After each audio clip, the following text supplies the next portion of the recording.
Welcome to the Stay Spicy podcast, where we have honest, fun, and spicy conversations about being your authentic self. We are your hosts, Lynette and Sherry, and we are coming to you from Edmonton, Alberta, Canada, located on Treaty 6 territory and within the Métis homelands of the Métis Nation of Alberta, Region 4. Stay Spicy is on a mission to build the community and tools to help you on your journey in becoming your most spicy self. We've got workshops, personal branding services, podcasting, merchandise, and more. Check it all out at stayspicy.ca.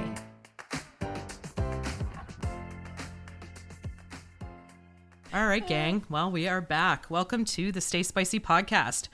So this season's all about leadership, and today we are focusing on our favorite topic of communication. Mm-hmm. As career communications professionals, obviously Lynette and I both think that it is the most important thing in leadership, and the cause and solution to all of life's problems, right? Very much. We stole that from The Simpsons. Yeah. So beyond the importance of communication for leaders, there are endless schools of thought on this, and we're going to be one of those schools of thoughts today. But as always, we are going to take a different look at how leaders communicate, and we have an amazing guest to talk to us about that today. We sure do. One of us. So Miguel Eichelberger is a poet, author, and communications professional.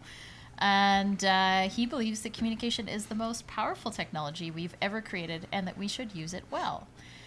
Thanks for being on the Stay Spicy podcast, Miguel. It is my genuine pleasure. Also, fun fact, Miguel and I went to high school together. What?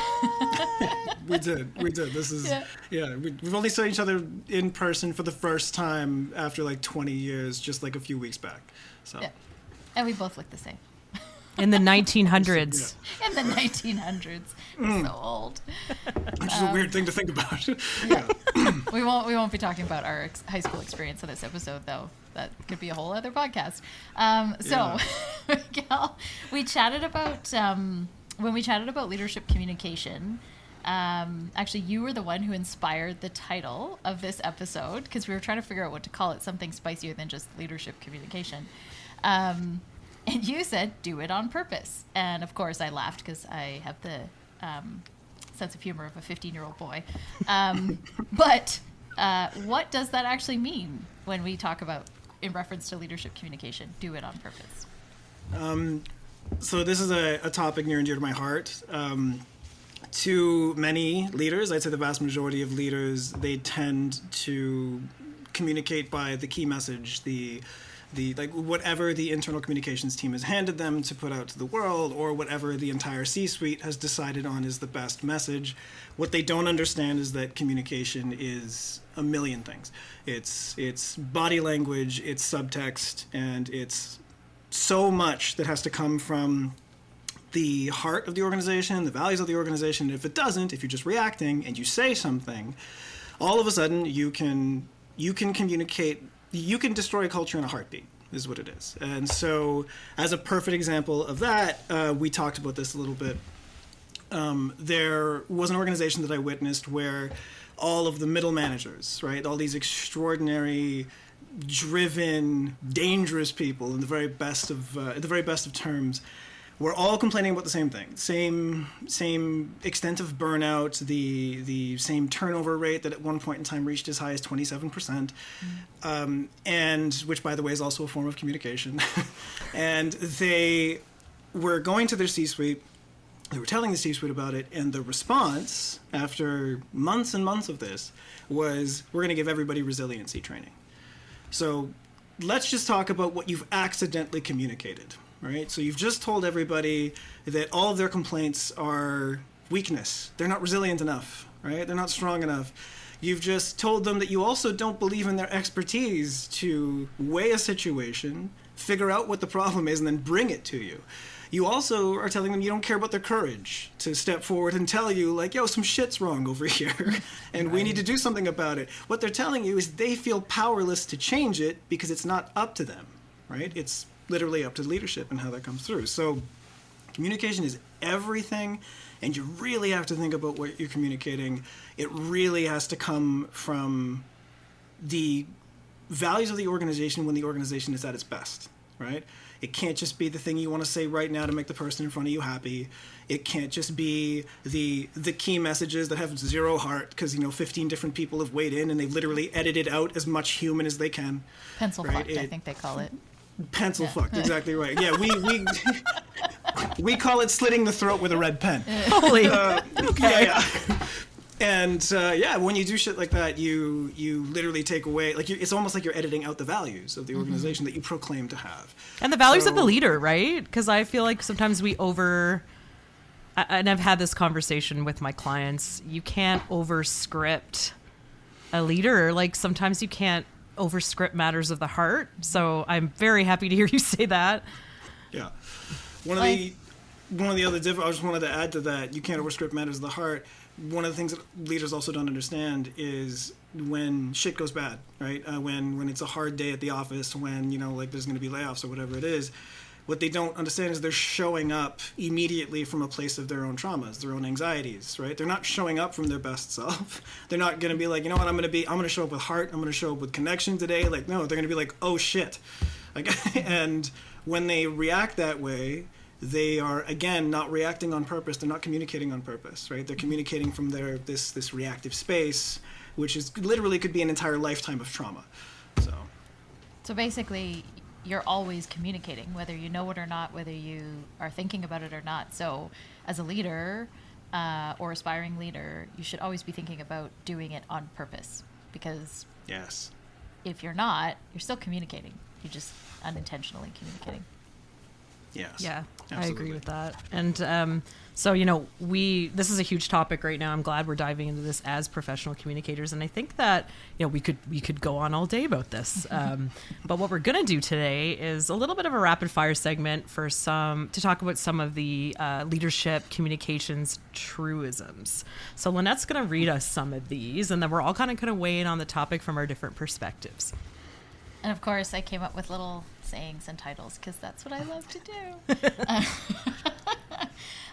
Okay, so I'm going to throw out a little prompt, a little kind of leadership communication truism. These all actually came from Miguel, and Miguel's going to define it for us.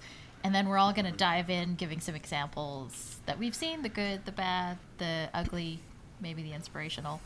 We'll do our best. Some of us have seen more Rock bad and roll. than good.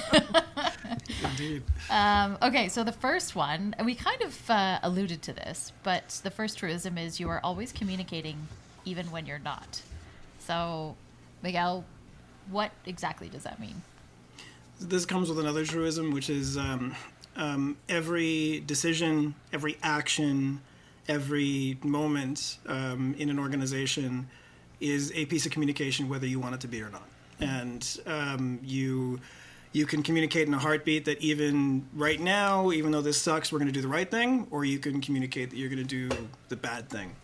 And one of the best examples of that in a good way that we talked about was I had this wonderful leader who went to a conference the conference was basically going to decide the fate of this organization that we were working at, that we loved. It was going to decide whether or not there would be the same funding kitty available for it and how that funding would be doled out and what it was going to look like, say, in 1 year's time. And when he showed up at the office, rather than the typical leadership thing was like, oh, it's all good.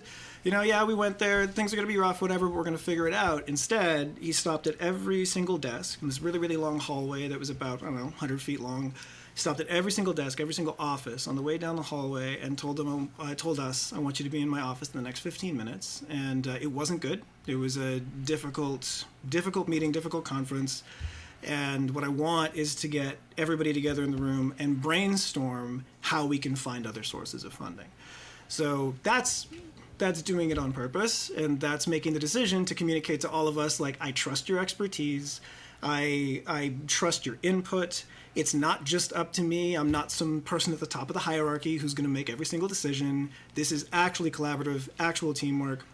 And of course, what did it do is it created a space where everybody felt safe to say the worst shit and to say the best shit, and everybody felt safe to toss out the weirdest ideas and the best ideas, and the end result was that organization was fully funded after that, right?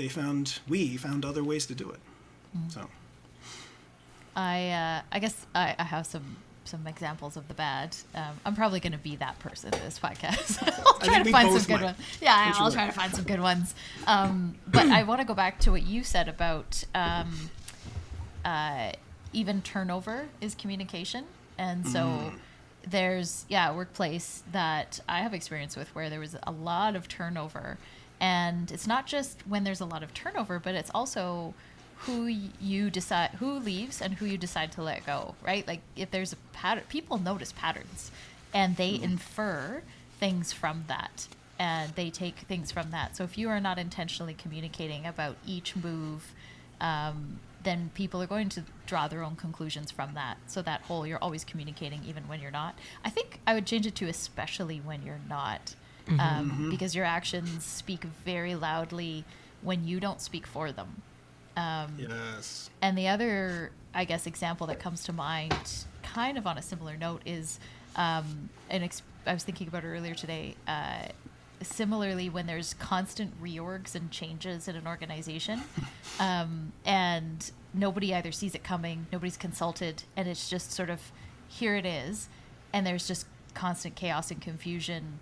Or if you're told one thing and then something else happens, the signals you're sending to people are, you really don't matter. You're essentially just chess pieces on a board to get towards an outcome that's for me. Yep. It's that this has nothing to do with you actions. Yes. Like, that's what it is. It's you're making decisions that literally have nothing to do with those people, even though, of course, the consequences inevitably end up falling on them, right, at the end of the day. That's 100% right. You're talking about, turnover. Like we tend to measure cultures, big and small, on outputs, right? Like we look at, how well are we doing in the numbers, right? Are we making good money? Are we hitting our metrics, all that kind of shit. What people don't understand, though, is that itself is another output, right? Like, how many sick days are people taking? That's an output. How many people are taking leaves of absence? How many people are actually quitting, right? When you see even somebody's performance go down, right? That's a piece of communication. That's an output, right? And it has very little to do with that person being bad at what they do. And almost always, it's the conditions that you're creating, right? Like, it's the same thing, too. Like, if you have a chaotic culture, the culture is an output, right? If you have a bad culture, I'm telling you right now, it means you have bad leadership. It means you don't have a culture problem, you have a leadership problem. And it's in the C-suite. It's never in the middle managers. Right. And I think what I'm hearing from you both is that there's a lot of nonverbal communication. So quitting, even, your boss walking up and down the hall and just showing up. To me, that's an example of leaning in and showing presence. All that's nonverbal, but I think that that's really important. And, 55% of communication is nonverbal. So, eye contact, voice levels, sort of showing yourself as a leader, and being available, being visible in the space when something bad's happening. I think that that's also obviously an indicator of a leader, but also, as Lynette mentioned, an indicator of problems as well. When there is no availability, there's that withdrawal, there's that letting someone else handle it, there's that trickling it down to everybody else to deal with the problems, and just not being available. Oh my God, Sherry, I want to tell you a quick story you're going to love. Okay. You're going to love this. So you both know, we've all done this before, right? Like when there's going to be some big announcement or some big speech by XYZ C-suite leader, and you are the one who does the groundwork and helps them work out, their key messages and all the little ticks, boxes they're going to tick as they go through their speech. So we did all that, a lot of groundwork set up, and then this leader goes off book in a real bad way, like real bad way. And the response, of course, is, PR is going to be a nightmare, and media relations is going to be a nightmare. All that stuff is going to be a nightmare. And I had a conversation with said leader, and I told them, this is actually an opportunity to show leadership, to show up in the hallway, as you say, Sherry, to, go to my team, right, and go tell them, I understand how much work you put into this. I understand all the efforts that went into this. I understand there was late nights, all that.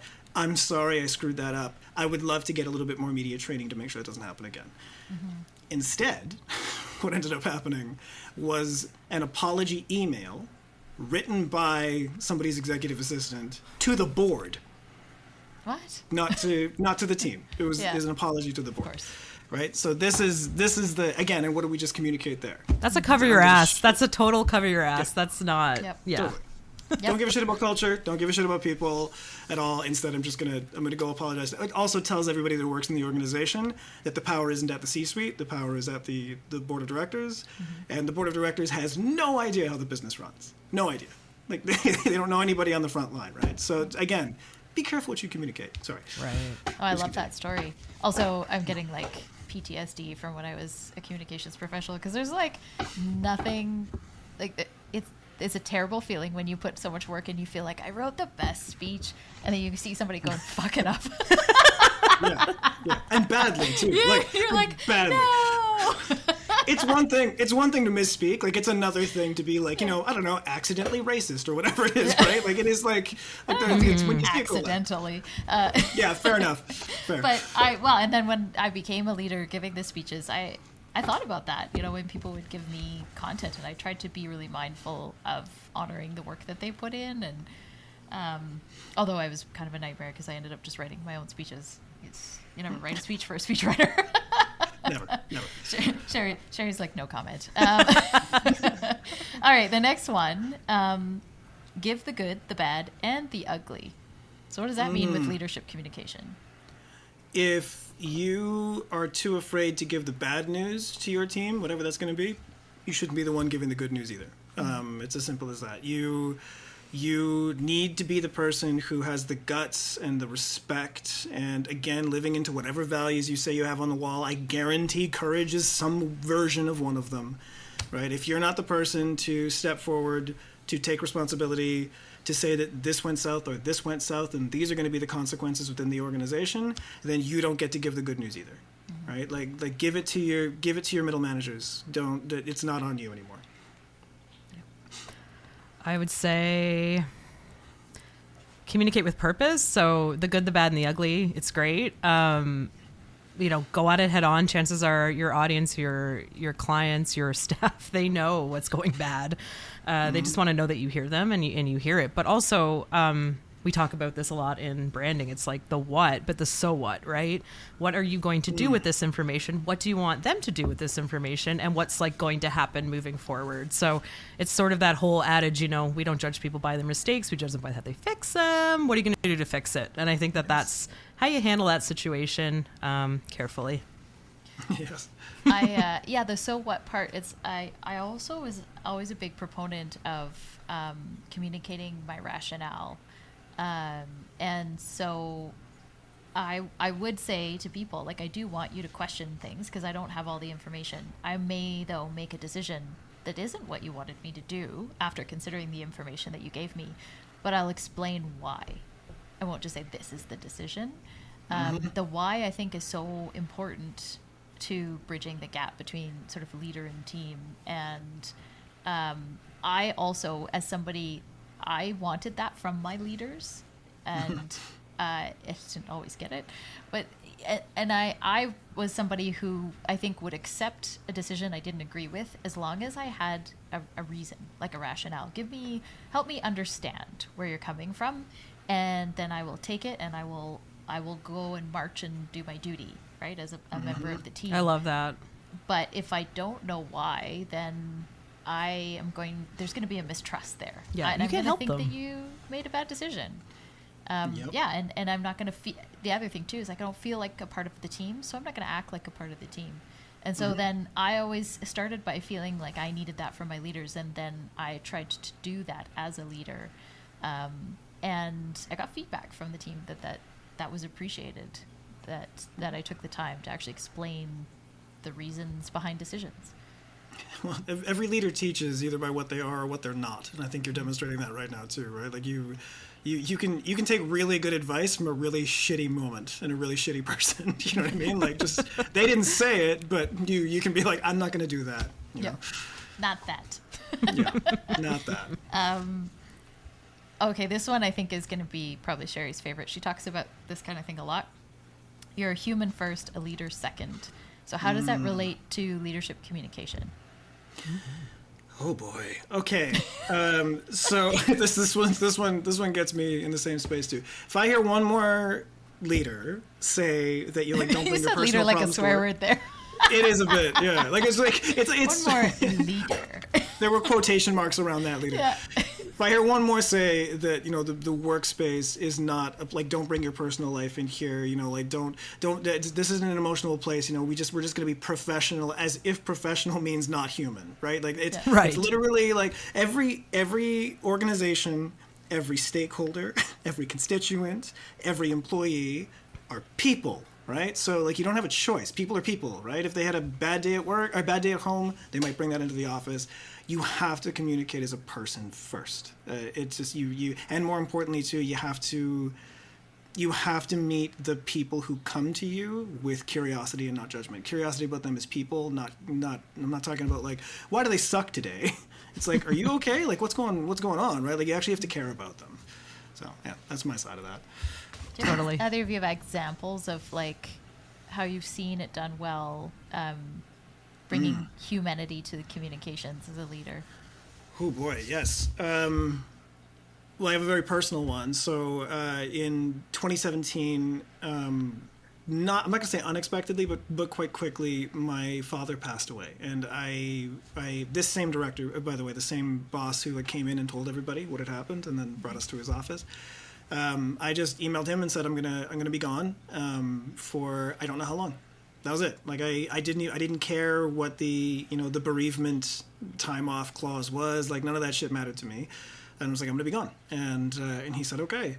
And I was gone for 2 weeks and with zero communication back to the office. I was the manager like at the time. I was like zero communication back to the office. And when I did get back to the office, he walked in, reached across the table, shook my hand, said, I'm sorry, it's good to have you back. And then he just walked away. That's it. Right? It wasn't, I'm sorry, good to have you back. Can you get on this project, and this project? Instead, it was like, just good to have you back. Then he went to his office. Like, that's how easy it is. Right? And I got really good work done that day, too. Because I realized there was no pressure. There was no pressure to have to pick up shit that was forgotten or anything like that. I just got to do me. Yep.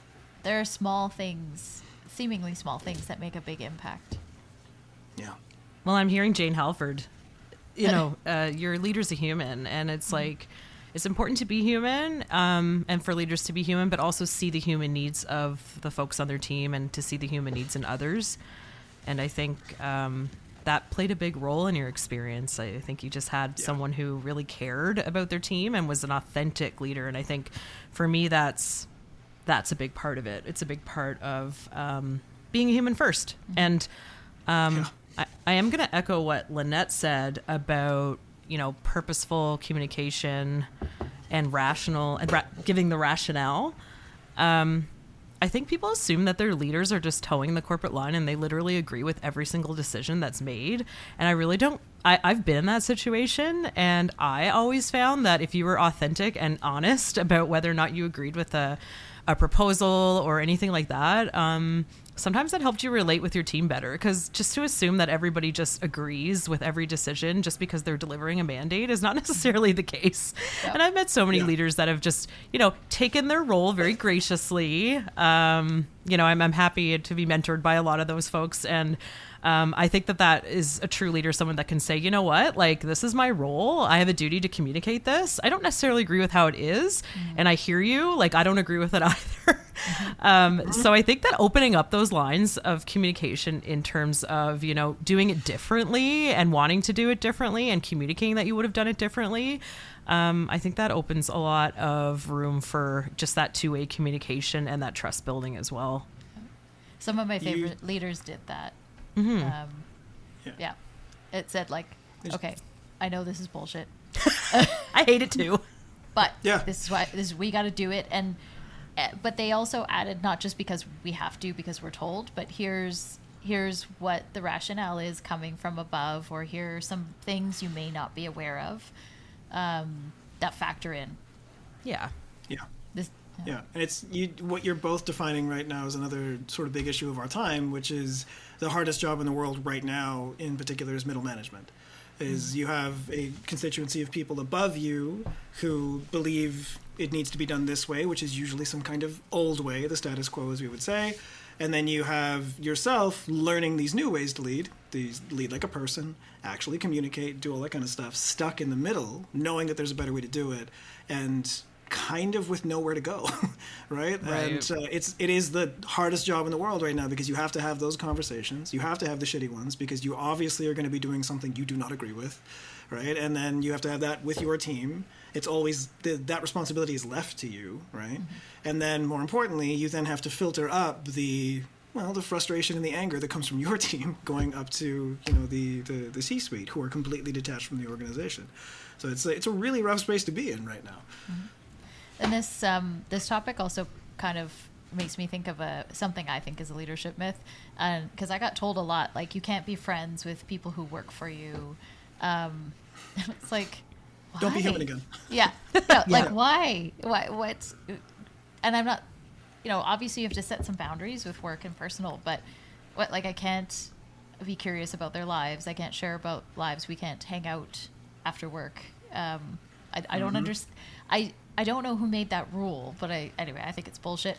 And I also think what goes along with that rule that I was sort of like told explicitly and implicitly was like, don't talk about your own personal life or your own stuff at work, because you also shouldn't encourage that.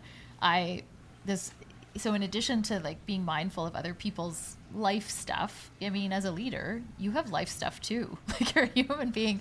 And so I had a new EA starting, and my life pretty much blew up like 2 weeks beforehand. And I had to like move, and I had a lot of upheaval in my personal life. And I forgot the day that she started. I mean, one of the reasons I needed an EA, because I have it in my calendar properly, but I had forgotten. And then I was supposed to meet her in the lobby and welcome her. I had all these great intentions, and I was late for it and running late. So I ran in all flustered and late, and I could have just been like, welcome, and pretended nothing happened. But I made a judgment call, and I sat down in her office, not in mine, and I said, so here's what's going on with me. I've got a lot going on. But I'm here for this, and I also said I've never had an EA before, so I'm going to need you to help me with how to work with an EA. And I've got a lot on my mind, but I'm present, and I just wanted you to know what's going on in the background. And we don't work together anymore, but we are now the closest of friends, and we hope to work together again someday. And I think it all started with a moment of honesty and vulnerability. Yeah. The best companies that are remote first, they have dedicated meetings just for like, how you doing? Like, what are you up to right now? Like, what are you going through? What's your kid going through? That kind of stuff, right? And they do culture on purpose, and they do it perfectly, because they actually make space for the human, even over a screen. Yeah, and we talk a lot about that during the pandemic, how, you got to meet people's kids, you saw people's cats, you saw their living rooms, you saw everything about a human being. Like, I think we just dived into a place where just everything was on the table about the person we were working with.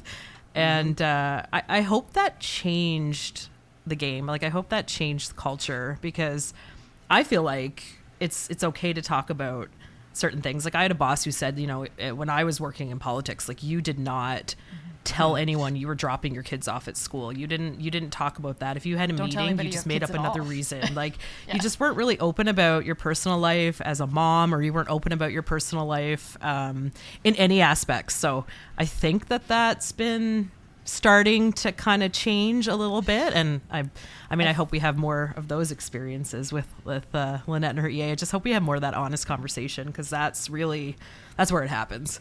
It's funny you bring up politics in that space, and the United States politics actually used to work a lot better when everybody lived in Washington, D.C., and all their kids went to the same schools, and even like no matter what side of the fence they were on, and they went to the same sports together and stuff, and a lot of the negotiation would happen just like over lunch, or like in the bleachers at the sporting event, or whatever it was, right? Like, it worked a lot better back then. A lot better. That makes sense. Well, and I think there's a lot of benefits from, like you said, going virtual. But a lot of leaders struggled with it, and they were just white knuckling it until we got through it. Now they're trying to force everything back to the former paradigm, and there's this big friction in the workplace because of that. Because it's like it goes against all the things we're talking about with in terms of considering people's personal lives and listening and what you're actively communicating. So that actually, I think, leads pretty nicely into the next one, which is it's not about the customer, stupid. That was my take on what you said. Yeah.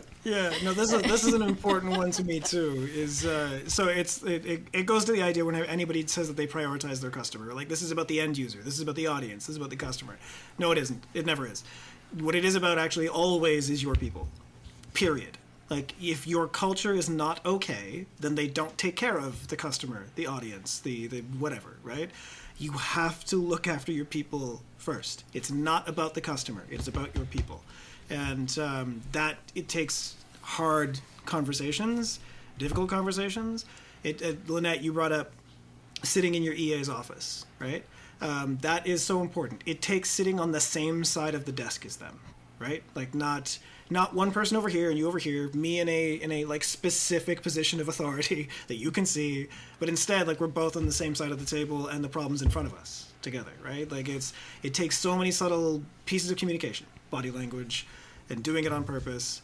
But it's people first, man. Always people first. Like, your culture is everything. What is it? Peter Drucker says, culture eats strategy for breakfast. I love that. And I think brand, like, your brand is not just your customer. It's how your customer interacts with your culture, right? So Yes. Customers, they want quality. They want a feeling. They get quality from happy employees. Happy employees come from happy cultures. So, And your customer isn't what differentiates you. Oh, like, absolutely. If you think about companies that serve the same customer, what differentiates them is their culture and their values. Yep. Always. And it comes out in values. the presentation, right? Yeah. Like there's the classic one is talking about the difference between walking into a Costco versus walking into a Walmart, right? You walk into a Walmart, there's still stock on the floor in boxes, stuff's dirty, whatever it is, right? You walk into a Costco, everything is where it's supposed to be. And yeah, you're shoulder to shoulder with people, but it doesn't change the fact that it is a much neater, cleaner affair. The people who work there take care of it, right? It's just the indication of a better culture. Again, look at the output. Mm-hmm. It's a good one. Yes, I love that. And it goes back to what you said about outputs. A fixation on customers and sales and outputs is, again, poor communication. Yeah, and that's communicating to your people that they're dispensable, that they're not important. So why would they be loyal to you? Because if you're communicating to them is all I'm giving you is a paycheck, then all they're going to give you is the basic level of work or less. This is a big one for me that we're talking about right now. This is one, I don't know if we talked about this before, but you talk about communication. Be very careful what you incentivize and reward. You can tell a lot about an organization by what behavior gets rewarded and incentivized, and what the end metrics are, right? Like if it's like, no, I don't care how that person made this many sales or got this many clicks. They just got that many sales and clicks, right? Like it's the problem with our modern media right now, right? Is they don't care that it's bullshit. They just care that it's fast and it's out and it's getting clicks, right? So It's just be careful what you incentivize. And again, like if you Lynette and I think we all three of us talked about this, right? Is your culture is only as good as the worst behavior you allow, right? That behavior, whether you like it or not, it doesn't matter if 99% of the people there are good. If there is still a guy who is like breathing down women's necks or just being openly racist or misogynist at the table, and he's allowed to remain there because he's got good numbers.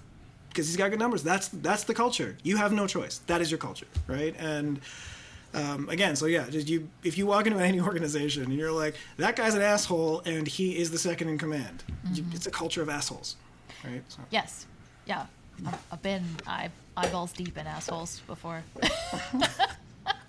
You painted a picture just now. Yeah, that was good. Well, and just to add to that, when if you do something like that, right? If you say, okay, this guy is an asshole, but he's got good numbers. It's short-sighted as well beyond culture, because it actually is going to affect your numbers, because nobody else is going to perform well because they're miserable working with that person. So you're prioritizing one person's number over the rest of the team, and then you end up firing those other people because they're not performing. Bring in new people, they don't perform, and it's this cycle, all because you have communicated that is what we're about here. So we've kind of danced around this next topic because we've talked about what you can interpret from employee behavior. So this next one is, it goes both ways. So what does that mean in leadership communications? Yeah. So we always think that communication comes top down. It doesn't. It's bottom up as well. And this is it's a dangerous space to be in, right? So if we go back to that resilience example that I gave, right? That's actually not hearing what's being communicated to you, right? Like this is you communicating to them and they're communicating back to you. Like you're communicating to them through tasks, new procedures, through new hires, through all of that stuff, right? Either you're buttressing the status quo or you're trying to change it. Those are all pieces of communication down, right? And much in the same way that you twist an ankle, that pain is the ankle communicating back to you, right? So if you've just injured a team, right, or you've just injured a group of people there because your policy, your idea, whatever you just communicated is short-sighted, didn't take into account all of the things that they have to stare in the face every single day, the communication is coming back to you, and it's usually coming back pretty loud, right? Like maybe the team starts to underperform. Maybe there's more complaints coming in from that team. Maybe the leader is under so much pressure that they can't even lead anymore. And there's just so many things that you need to look at. But if you prejudge it with it's weakness, right? If any thought in the back of your head where you're back in my day, we used to eat all of that shit. You know what I mean? If you're that kind of person, then you're not actually hearing anything. And the worst part about it is you start to make really bad decisions because you're making decisions based on filtered information, and it's filtering through you, right? So, yeah, that's a huge one. If you're not paying attention to the people beneath you, you're not understanding how communication works. And I think that was actually our last one. I wanted to, though, that makes me think of this whole communication goes both ways. So we've talked about how are you not just communicating out, but how are you listening to what's being communicated to you? We talked about how exit interviews are total bullshit. Oh my God! Yeah. You're leaving? Tell me how I'm doing.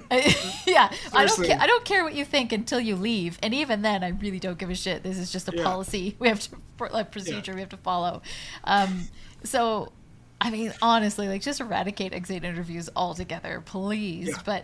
But you should be seeking out that information as a leader continuously.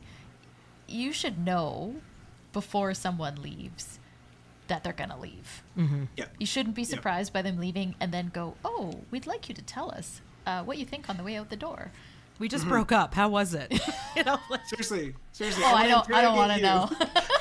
I want to interrogate you about all that stuff you didn't feel safe to tell me while we were together. Yeah, right? That's what you it feel is. safe now, and then and by the way, we could give you a reference. It's Super. Talk about oh god, it's just I mean, exit interviews. Maybe that's a leadership myth all in of itself. I don't know, but it's just whatever it is, it's bullshit. Yeah, I mean, I think it's a circle. So when we say back and forth, it's it's not just both ways, like a both way back and forth. It's like a circle. So it's you receive information, you act on the information, you see the results of that information, and everything is cyclical in a healthy organization. So there's no roadblock, right? It's just a good road. And when it's not both ways, when you're not taking in that feedback, I mean, how do you have that sort of healthy cycle? And then, people leave. That's a really good point, by the way, because we've all been there where we've had the reviews, right? Like the 3-month review or the 6-month review, where all of a sudden a bunch of really surprising information that you're well, I didn't know people felt that way, whether it's good or bad. Brand new information. Yeah, you're this is fucking new. And then you have the 3-month and the 6-month review or 9-month review, whatever it is, should never be a surprise. And if it is a surprise, whether it's good or bad, that means again you've got a breakdown in your culture. People aren't talking to each other. Yes. Yeah, if you get to a 3-month probationary review and the employee is not doing well and it's a surprise to them, then you failed as a leader in your communications, for sure. The other thing too, in terms of receiving communication, Cherry talked about body language, and we talked about it from the perspective of the leader, but also, are you paying attention to people's body language around you, and being curious about what that's telling you? We were talking earlier about a thing. We had a saying, "Fix your face," and actually, I had somebody tell me that their leader made a decision to force everybody back into the office. It's a brand new leader to the organization, and the first order of business basically was like, everybody's going back into the office these days of the week, no matter what your role is, no matter what. And she said to me when this person said that, she's like, thank God my face wasn't at work that day. And I was like, but maybe it should have been, because although I think I don't know this leader, but I would hazard a guess that leader probably wouldn't have paid attention to the face. But, I remember a time when I was in a role, and I do not have a poker face. Anybody who has known me for 5 seconds. She does not. It's very expressive. If you're listening right now. Literally everything. She does not. I had to get a colleague, to sit in board meetings across from me and like give me a signal when I had to fix my face. But I'm also like, maybe I shouldn't have fixed my face, because, well, it was fairly extreme, but I was expressing how I felt about things, right? And we should allow people to express how they feel about things. Some faces are more expressive than others. Mine's more on the extreme side of the spectrum, but still. With 2 middle fingers next to it. Spicy. I don't even need to wear the sweary t-shirts. It just says it all over my face. But I think, being mindful of how people are communicating, because they may not feel comfortable saying something with their words, but they'll say it with their body and their face, for sure. Mm-hmm. This goes back to what you said too about the "my door's always open" bullshit. Yeah. Right. This is what I want. I want everybody to strike from the record that phrase. Like, none of this "my door's always open." We talked about like that means that everybody feels safe enough to actually walk through it. And if, by the way, if you have to say that, it probably means they don't feel safe. And then the other thing too is don't tell anybody to fix their face. In fact, pay attention to everybody's face, right? That's valuable information. Yes. There's just so many things that and again too, take that exit interview and shove it right up your ass. We don't need it here. It is such bullshit at the end of the day. Anyway. Oh, that's the line of the day. So I think we've got our quote for Instagram. Yeah. Beautiful. We got a new t-shirt. Oh, we got new merch. Christmas right around the corner. Black Friday. Take that exit interview and shove it up your ass. All the way. All the way. Knock it off, right? Yeah. So we're going to sum this up for our listeners, Miguel. So what are your top tips and tools for effective communication for a leader? There's two, but one requires the other. So the first one is start listening to everything. Don't glance at the email. Read the full email. Read what's in between the lines there. Walk the hallways, as you say, Sherry. Right? Like listen to the timbre. How much laughter are you actually hearing in your teams?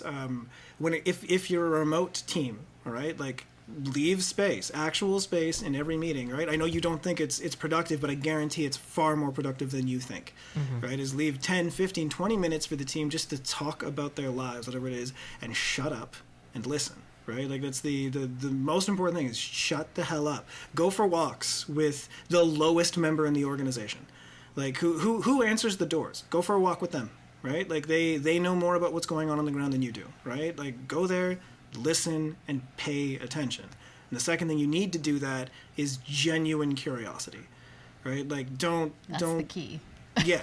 Because I know somebody who does that, and they're not good. But it's about that authenticity. You actually have to care, right? And again, too, the here's how I can incentivize that for everybody, all right?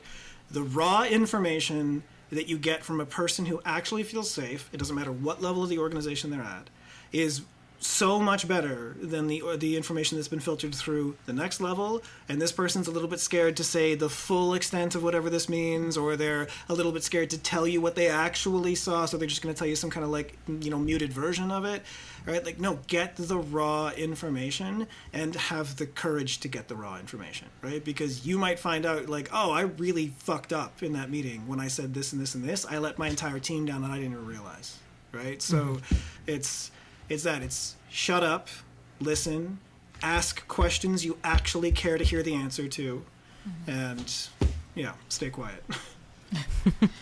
Sherry, what's your top?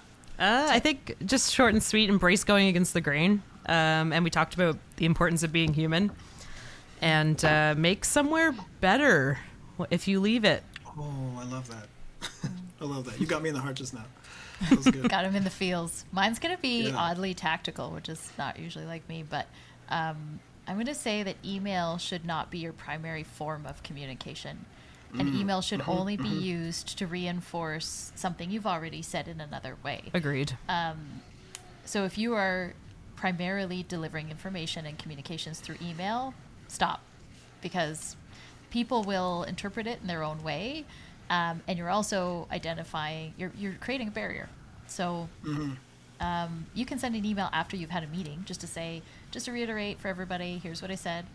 Now, I know leaders who avoid sending emails and putting things in writing. That's not what I'm saying. No, you have to say it a few times, for sure. You have to follow up with an email. You have Yeah. to put it in writing.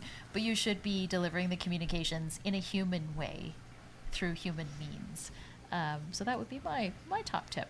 And then certainly also generationally, certain generations trend towards only communicating via text and email. And I would say if you are that generation, be mindful of it, and try to change that, and make in-person phone calls, meetings, virtual meetings, your primary form of communication. So on that note, that is a wrap on today's episode. This was a full one, as expected. But what a great one. And it felt strangely cathartic. Yes, it did. Yeah, I don't know if it did for you, but it certainly did for me. No, it did. Thank you for letting me rant. That's always appreciated. That's really what we're about here on the Stay Spicy podcast. So thank you, Miguel, for joining us and for your insights. So if people want to find you to either hire you or send you hate mail, where can they find you online? Hate mail is most welcome.